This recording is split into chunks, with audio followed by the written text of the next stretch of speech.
Got my drums up. They're slamming. Got my bass in. Monstrous. Time for guitars.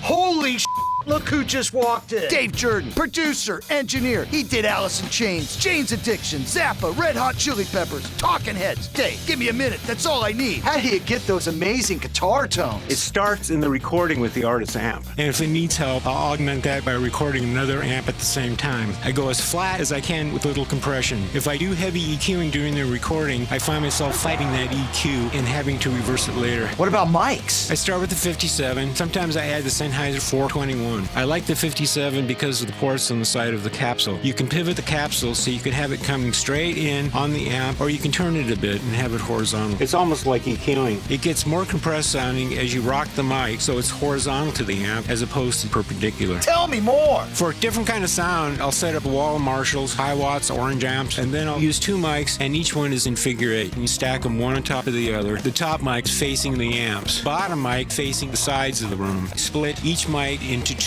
and I put those on the board. Now we have 4 faders, and then on the 4th fader, put that out of phase. All of a sudden, it'll sound gigantic. I'll use that technique for big, massive, sleazy leads like Jimmy Page type thing. Tuning? Guitars need to be tuned all the time. I tune every pass and sometimes in the middle of the pass, unless the player's on a roll. What about your panning? Each player will have a pan position, and I'll stick to that position all the way through to the end of the mix. Rhythm guitar may be on the left, another guitar on the right. If I only have one, then I'll double track it and make it stereo. When I get too much stereo stuff, I fold it to one side to make space. With everything in stereo, you can end up with too much of a wall of sound or even with mud. For me, engineering is about spaces, moments, and dynamics.